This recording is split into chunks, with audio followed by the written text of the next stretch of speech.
Thank you. Thank you, gentlemen, for coming. My question is real simple, and it's to all of you.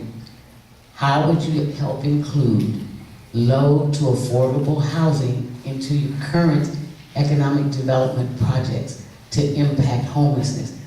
Because what you're building now, nobody can afford, even working people. So how would you impact homelessness with the current project? Thank you.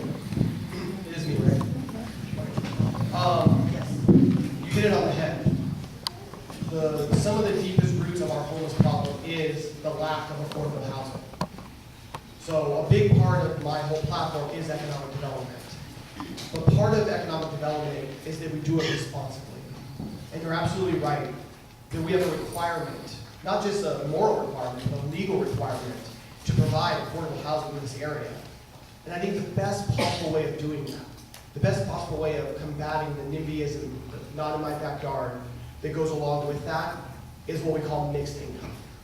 Is encouraging developments that have different levels of entry so that we're not just labeling something affordable housing and sticking it somewhere where you're basically creating a second-class citizen or upsetting a specific community.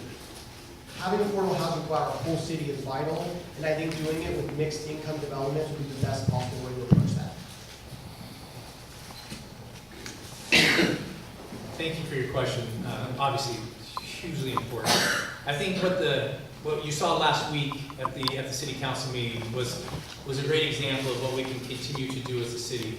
Last week, the city council approved a project where I believe it was 50 units, and you guys can tell me if I'm mistaken on the exact number, but 50 units, working with partners, working with faith-based groups, and you continue to do that, and we continue to work with developers, and continue to work with faith-based groups, shouldn't be so hard to say, to continue to build these projects where people can move into, they can afford to live there, and it's a long term, it's not something quick. But I think what we do as a city council, what we can do is when we're talking with developers, when they're asking to come into the city, is we talk to them about the needs of the people, the needs of the residents, and what you can do to help with those needs, right? So you continue to partner, but that's what we do is from the very beginning of the planning stages is work with those developers we partner.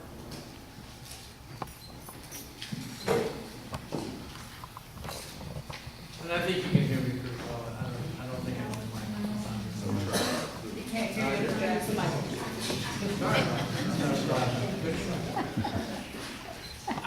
Being that I sit on the planning commission, I see what's happening in our city, what developers are trying to bring in, what is affordable, what isn't affordable, how can we solve this problem? It's a big problem that affects all of us. But one of the problems that we talk about, and it was brought up already, is the homeless. The homeless is not about putting heads on beds. The homeless is about solving the problems that they have because they have a drug addiction, because they have mental health problems. It is that phase that we need to work together with community-based organizations that will help us as a city to take care of that problem. If we can't work together, we won't be able to live together. Thank you.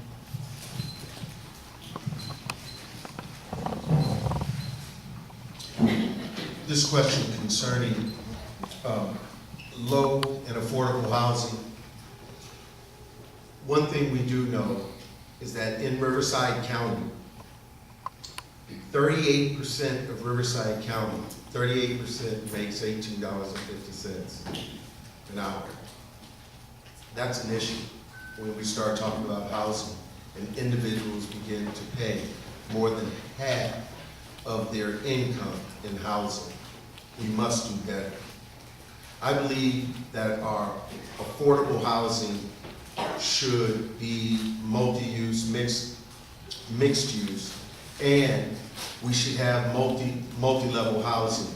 Some of the housing should have stores and other things associated with it, but it is extremely imperative, which it's very hard in Ward 3 to have housing, so we really need that help and would love to have